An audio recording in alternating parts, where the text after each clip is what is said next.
오늘 하나님께서 우리에게 주시는 말씀은 로마서 1장 18절에서 32절까지 말씀입니다. 하나님의 진노가 불의로 진리를 막는 사람들의 모든 경건하지 않음과 불의에 대하여 하늘로부터 나타나나니 이는 하나님을 알만한 것이 그들 속에 보임이라. 하나님께서 이를 그들에게 보이셨느니라. 창세로부터 그의 보이지 아니하는 것들 곧 그의 영원하신 능력과 신성이 그가 만드신 만물에 분명히 보여 알려졌나니 그러므로 그들이 핑계하지 못할지니라. 하나님을 알되 하나님을 영화롭게도 아니하며 감사하지도 아니하고 오히려 그 생각이 허망하여지며 미련한 마음이 어두워졌나니 스스로 지혜 있다 하나 어리석게 되어 썩어지지 아니하는 하나님의 영광을 썩어질 사람과 새와 짐승과 기어다니는 동물 모양의 우상으로 바꾸었느니라. 그러므로 하나님께서 그들을 마음의 정욕대로 더러움에 내버려 두사 그들의 몸을 서로 욕되게 하게 하셨으니 이는 그들이 하나님의 진리를 거짓 것으로 바꾸어 피조물을 조물주보다 더 경배하고 섬김이라. 주는 곧 영원히 찬송할 이시로다. 아멘. 이 때문에 하나님께서 그들을 부끄러운 욕심에 내버려 두셨으니 곧 그들의 여자들도 순리대로 쓸 것을 바꾸어 영리로 쓰며 그와 같이 남자들도 순리대로 여자 쓰기를 버리고 음욕이 부릴 듯하며 남자가 남자와 더불어 부끄러운 일을 행하여 그들의 그릇됨에 상당한 보응을 그들 자신이 받았느니라. 또한 그들이 마음에 하나님 두기를 싫어하며 하나님께서 그들을 그 상실한 마음대로 내버려 두사 합당하지 못한 일을 하게 하셨으니 곧 모든 불의, 추악, 탐욕, 악의가 가득한 자요, 시기, 살인, 분쟁, 사기, 악독이 가득한 자요, 수근수근하는 자요, 비방하는 자요, 하나님께서 미워하시는 자요, 능욕하는 자요, 교만한 자요, 자랑하는 자요, 악을 도모하는 자요, 부모를 거역하는 자요, 우매한 자요, 배악하는 자요, 무정한 자요, 무자비한 자라. 그들이 이 같은 일을 행하는 자는 사형에 해당한다고 하나님께서 정하심을 알고도 자기들만 행할 뿐 아니라 또한 그런 일을 행하는 자들을 옳다 하느니라. 아멘. 오늘 사도는요, 성도에 대해서 성도의 기본에 대해서 말씀을 하고 있는데요. 그 기본에 대한 말씀의 핵심이 어제 보셨던 16절에서 17절 말씀입니다. 이 말씀은 복음의 핵심이자 로마서의 대주제이기도 한데요. 이 말씀을 우리 오늘 한번 더 읽었으면 좋겠습니다. 자, 16절부터 시작. 내가 복음을 부끄러워하지 아니하노니 이 복음은 모든 믿는 자에게 구원을 주시는 하나님의 능력이 됨이라. 먼저는 유대인에게요 그리요 헬라인에게로다. 복음에는 하나님의 의가 나타나서 믿음으로 믿음에 이르게 하나니 기록된 바 오직 의인은 믿음으로 말미암아 살리라 함과 같으니라. 좀 전에 말씀드렸던 것처럼 이 말씀이 복음의 핵심이기도 하고요. 또 로마서의 대주제이기도 합니다. 그렇기 때문에 최소한 로마서를 마칠 때까지는 이 말씀을 여러분들이 좀 염두에 두고 계셨으면 좋겠다라는 생각이 들고요. 그리고 17절 말씀 같은 경우는 우리 개혁주의 신앙의 핵심이죠. 이신칭의. 이 믿음으로 의를 얻게 된다는, 그리고 이 의로 예수 그리스도 의로 말미암아 우리가 구원을 얻게 된다라는 이 이신칭의가 우리 모든 신앙의 핵심, 성경이 말씀하고 있는 구원의 핵심이기 때문에 이거는 로마서가 아니라 우리가 호흡이 끝나는 그날까지도 기억을 하고 있어야 되는 그런 말씀입니다. 우리 믿음의 근거가 되어야 되는 말씀인 거죠. 여기서 바울 사도가 복음을 부끄러워하지 않는 이유에 대해서 말씀을 하고 있는데요. 그 이유는 당연하게 첫 번째는 예수 그리스도가 분명한 구주가 되시기 때문이고요. 그리고 두 번째는 예수 그리스도는 하나님의 능력이요 하나님의 지혜이고, 또한 하나님의 어리석음이 사람보다 지혜롭고 하나님의 약하심이 사람보다 강하다라는 그런 믿음이 분명하게 있기 때문입니다. 이 말씀이 고린도전서에서 사도 바울의 고백이기도 한데요. 이 분명한 믿음이 있기 때문에 어떠한 상황에서도 예수 그 이름을 붙잡을 수 있는 거고요. 또 예수 이름을 의지할 수도 있는 겁니다. 그리고 예수 이름을 배반하지 않게도 되는 거죠. 이 모든 것들이 가능하기 때문에 삶과 사역에 있어서 능력이 나타나는 겁니다. 이 예수의 이름이, 이 복음이 성도의 삶이 되고 능력이 되는 것이죠. 오늘 본문 말씀은요, 그 반대되는 상황에 대한 말씀이죠. 그 반대가 되는 이 불신자들의 불신앙에 대해서 다루고 있는 말씀인데요.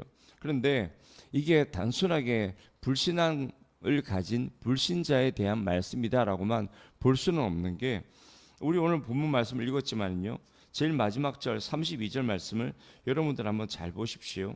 그들이 이 같은 일을 행하는 자는 사형에 해당한다고 하나님께서 정하심을 알고도 라고 알고 말씀하고 있지 않습니까?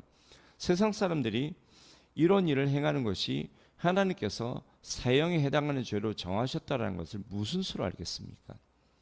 뭐 그 양심에 따라서 짐작은 할 수 있겠습니다만, 분명하게 이것이 하나님께서 정하신 사형에 해당하는 법이다라는 것을 알고 있는 것은 성도를 의미하는 것이죠. 하나님의 백성입니다. 그렇기 때문에 이것은 불신자에게만 해당되는 말씀이 아니라 분명히 성도에게 하고 있는 말씀이다라는 것을 우리가 알 수 있는 거죠.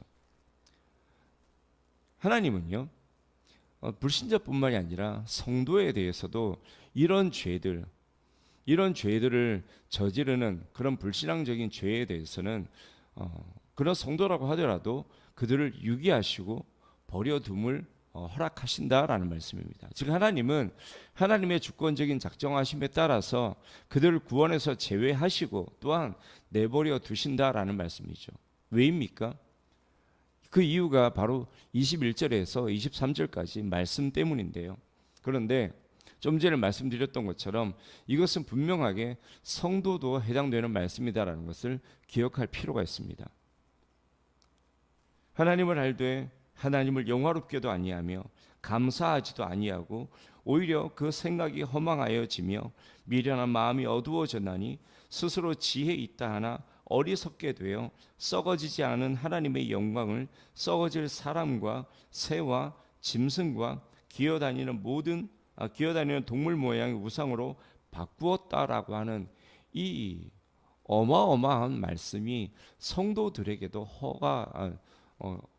적용이 된다라는 말씀입니다. 한번 보십시오. 하나님께서 첫 번째로 지적하시는 불신자들의 죄는요, 분명히 하나님을 알 수 있음에도 그 하나님을 버리고 다른 것을 섬긴다라는 것입니다. 19절에서 하나님은 인간의 본성에 하나님을 알 만한 것, 그러니까 하나님을 알 수 있는 능력을 주셨다라고 말씀하십니다. 이거는 믿지 아니한 자들에게 주신 일반 은총에 대한 거거든요. 그런데 성도는요, 하나님께서 구원하셨습니다. 새 생명을 주셨어요. 그 영이 살아났습니다. 이제는 하나님을 모를래야 모를 수가 없는 자들입니다. 거기 더해서 성령까지 주시지 않았습니까? 그런데도 하나님을 모른다라고 지금 하나님은 고발하고 계시는 거죠. 20절에서 분명하게 창조하신 천하 만물을 통해서 하나님의 영원하신 능력과 신성을 알 수 있게 하셨다라고 말씀하거든요. 하나님은 분명히 성도가 아니라 하더라도 일반 계시를 통해 하나님을 발견하고 알고 깨달을 수 있도록 하셨다라는 겁니다. 그런데 성도는요, 21절에서 20절, 23절 말씀 그대로 우리 성도들의 삶에도 지금 적용되고 있다라고 말씀하고 있는 거예요. 이게 하나님을 부인하는 자들이 하나님께 진노를 받게 되는 근본적인 이유다라고 분명하게 말씀을 하고 있는데요.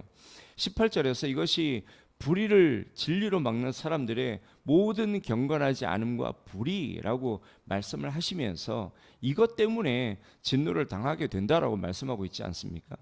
그 불의와 경건치 않음이 바로 21절에서 23절까지 말씀인 겁니다. 그런데 지금 이거는요, 분명히 불신자들에 대해서 말씀하고 있는 것이기도 하지만 한번 성도들과 비교해 보자 이겁니다. 괜히 다른 분들을 추측성으로 비난할 필요 없이 우리 자신, 나 자신 한번 봤으면 좋겠어요. 어떻습니까? 성경은 영화롭게도 아니하며 라고 말씀하시는데요. 20절 말씀을 보면요, 창세로부터 그의 보이지 아니하는 것들, 곧 그의 영원하신 능력과 신성이 그가 만드신 만물에 분명히 보여 알려졌다라고 말씀하지 않습니까? 이것을 다른 말로 표현을 하면은요, 세상 만물은 하나님의 영광을 드러내도록 창조되었다라는 것입니다. 하늘이 하나님의 영광을 선포하고 궁창이 그 손으로 하신 일을 나타내도다, 시편 말씀이지 않습니까? 이 말씀처럼 우리는 하나님께서 창조하신 그 모든 만물이 하나님의 영광을 드러내고 하나님을 영화롭게 하고 있다라는 것을 알고 있습니다. 우리는 알고 있죠. 하지만 그 사실을 분명히 알고 있음에도 창조의 정점에 서 있는 인생이 어떻게 살고 있냐, 한번 생각해 볼 필요가 있죠. 창조의 정점에 서서 하나님의 영광을 드러내는, 가장 앞장서서 하나님의 영광을 드러내야 되는 그 인생은 하나님의 영광을 드러내지 못하고 하나님을 영화롭게 하는 삶을 살지 못하고 있다라는 것입니다. 이게 과연 불신자들만 그렇습니까? 성도들도 그렇다라는 거죠. 이게 우리의 현실이지 않습니까? 그런데 그게 다가 아니잖아요. 불신자들처럼 하나님의 법에 굴복하지도 않고 하나님의 원수가 되는 정도까지는 아니라 하더라도 우리의 삶을 한마디로 압축해서 표현하면 불신앙, 불순종, 바로 그 자체이지 않습니까? 광야를 하나님의 인도하심을 따라서 출애굽하고 홍해를 건너가서 광야를 통과하던 이스라엘 백성들의 삶의 모습이 한마디로 압축하면 뭐였습니까? 불신앙이었고 불신종이지 않습니까? 그게 우리들의 모습 속에도 여전히 남아있다라는 것입니다. 뿐만 아니라 우리 역시 하나님을 영화롭게 하지 못한다는 이 말을 부인할 수 없지 않습니까? 솔직히 양심의 손을 얹으면요. 자, 어떻습니까? 이 말씀만 놓고 봐도요, 우리는 이미 21절 말씀의 시작부터 실패하고 있는 것입니다. 자, 그렇다면 두 번째로 가볼까요? 두 번째로는 감사하지 않는다고 말씀하고 있는데요. 한번 생각해 보십시다. 여러분의 삶은 과연 감사하는 삶입니까? 우리는 정말 은혜가 충만한 시대를 살아가고 있는데요. 우리는 얼마나 그 은혜를 깨닫고 그 은혜를 누리고 있습니까? 우리가 감사하지 못하는 이유는요, 바로 이 은혜를 깨닫지 못하고 누리지 못하고 있다는 여기에 있습니다. 아니, 은혜라고 느끼지를 못하는데 어떻게 감사가 되겠습니까? 당연히 감사하고요. 감사 못하는 거죠. 다들 감사헌금을 하고 계신데요. 혹시 감사헌금 내실 때 감사 제목을 억지로 만들어내야 되는 그런 수준이진 않습니까? 제 경험이 그런 경험이 있어요. 예전에 감사헌금을 하기는 해야 되겠는데 감사헌금 제목을 적으려고 하면 거의 뭐 장문 수준을 그런 수준의 글을 만들어내야 되는 그런 어려움을 겪었던 경험이 있거든요. 혹시 여러분은 그렇지 않냐고 제가 질문을 드리고 있는 거예요. 여러분, 사실 구원받은 성도들, 구원받아서 하나님의 자녀가 된 우리라면요, 감사 제목은 찬양 제목 그대로 하늘을 두루마리 삼고 바다를 먹물 삼고 그렇게 해도 다 기록할 수 없는 정도는 돼야지 정상이에요. 하나님 앞에 감사한 제목을 가지고 얘기를 하자고 하면 하루 종일도 얘기를 할 수 있는 게 저와 여러분이 되어야 되는 겁니다. 그런데 우리 현실은 그렇지 않죠. 진짜 장문을 해야 되는 거죠. 그 결과 하나님은 오히려 허망하게 되었다라고 말씀하시고요, 또 미련한 마음이 어두워졌다라고 말씀합니다. 여러분, 우리가 하나님을 영화롭게 하지 않고 감사하지 않으면요, 이 말씀은 그대로 되는 거예요. 자연스럽게 우리를 따르게 되는 첫 번째 결과는 바로 허망하게 되는 겁니다. 허망하게 된다는 말은요, 무가치하게 된다는 말이거든요. 실제로 사람이 하나님을 영화롭게 하지 않게 되는 이유를 보면은요, 내가 영화롭게 되기 위해서 그렇거든요. 하나님의 영광을 가로채고 내가 높아지기 위해서 그렇게 하는 겁니다. 그런데 우리가 성경을 통해서 분명히 알 수 있는 것은 하나님은 높이기도 하시는 분이고 낮추기도 하시는 분이지 않습니까? 하나님은 모든 권세의 주권자이십니다. 그런 분이 하나님이신데 그 하나님 앞에서 우리가 아무리 열심히 영화롭게 되려고 하고 높아지게 되려고 하고 권세를 잡으려고 해 봐야 하나님께서 허락하지 않으시면 아무런 소용이 없는 거죠. 설령 어떻게 인간적인 방법으로 내가 원하는 바를 이룬다고 해도 하나님께서 작정하고 낮추시려고 하면 당일에 추락할 수밖에 없는 게 바로 우리입니다. 뭐 호흡을 거두시면 그 도모하는 것이 당일에 끝나는 것, 뭐 여기까지 갈 필요도 없고요. 우리가 뉴스를 통해서 요즘 너무 자주 보게 되지 않습니까? 한 방에, 진짜 한 방에 그냥 끝나는 인생들이 되고 있는 모습을 보고 있잖아요. 정말 모든 노력이 순식간에 물거품이 되고 무가치한 인생이 되는 거예요. 오늘 말씀 그대로 되는 거죠. 무가치한 인생이, 험악한 인생이 되는 겁니다. 그리고 사람이 감사하지 못하는 이유도 보면은요, 은혜가 아니라 내 능력이고 내 노력이라고 생각하기 때문에 감사를 못하는 거예요. 내 능력이고 내 노력이니까 당연히 은혜가 아니다라고 생각을 하는 거고요. 그렇게 되니까 당연히 감사를 못하게 되는 거죠. 이렇게 되는 이유가 뭐냐면 은혜를 잃어버렸기 때문에 그래요. 내가요, 은혜를 내 능력이라고 생각이 들고요, 내 노력의 결과라는 생각이 들기 시작하면은 내가 은혜를 잃었구나라고 생각을 하시면 정확한 거예요. 은혜를 잃으면 그 순간부터 하나님의 은혜는 보이지 않고요, 내 의만 보이게 되어 있습니다. 은혜를 잃어버리고 나니 자기 의로 충만하고요, 교만으로 충만하게 되는 겁니다. 18절에서 그런 사람들이 불의로 진리를 막는다라고 말씀하고 있는데요, 그 상태에 머물러 있는 한 하나님의 진노가 내리게 되어 있는 거예요. 이것만큼 무서운 말씀이 어디 있습니까?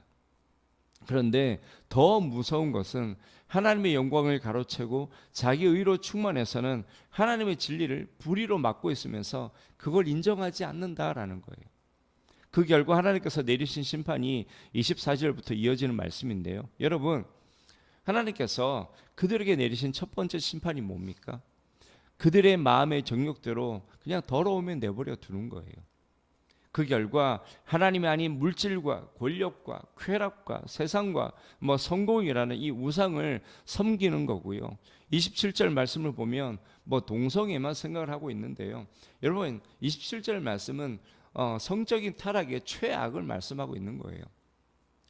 그리고 29절부터 나오는 온갖 못된 짓은 다 하게 된다라고 말씀하시는데요, 여러분이 보시기에 지금 교회 안에서 일어나고 있는 죄악들 중에 29절부터 나오는 죄, 이런 것들 많이 29절부터 볼 필요도 없이 그 앞에부터 27절 말씀부터 26절 말씀부터 쭉 나오는 죄들, 자, 그 모든 죄들 가운데 교회 안에서 일어나지 않는 죄악이 있습니까?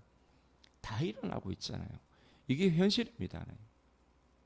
분명히 앞에서 말씀드리지 않았습니까? 모든 세상 만물은 하나님을 영광스럽게 하고요, 하나님의 영화를 드러내기 위한 삶을 살아가고 있어요. 그런데 창조의 정점에 서 있는 인생만이 그렇게 살아가지 못하고 있어요.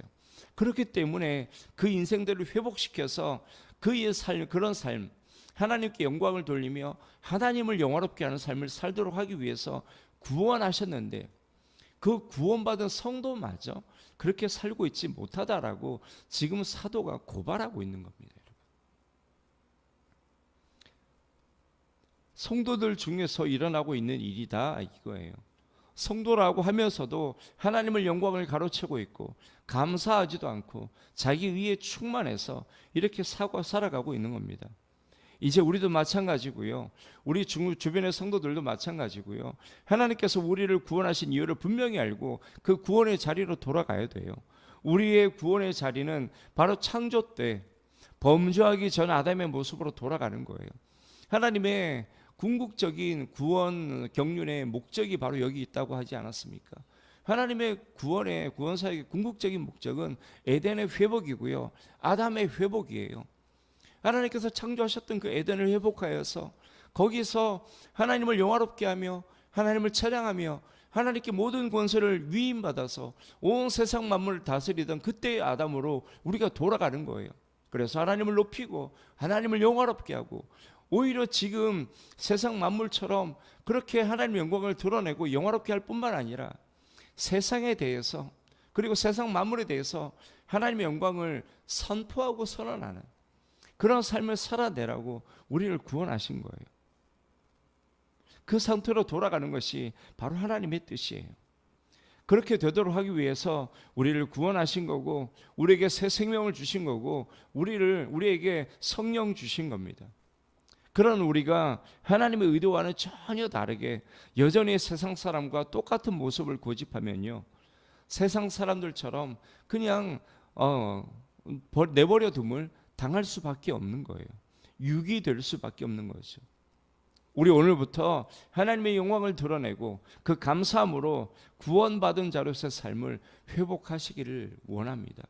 우리 안에 있는 죄성은요, 우리를 가만히 내버려 두면 하나님의 은혜 잃어버릴 수밖에 없고요, 하나님의 은혜 잃어버리면 이렇게 세상 사람들처럼 그렇게 살 수밖에 없는 겁니다. 하나님의 은혜는 그 유효 기간이 단 하루다라고 말씀드리지 않았습니까? 이 하루 안에 여러분이 은혜 회복하지 않으면요, 내일은 세상 사람과 똑같이 살아가게 돼 있어요. 하나님의 영광을 가로채고 내 의에 충만해서 살아갈 수밖에 없는 겁니다.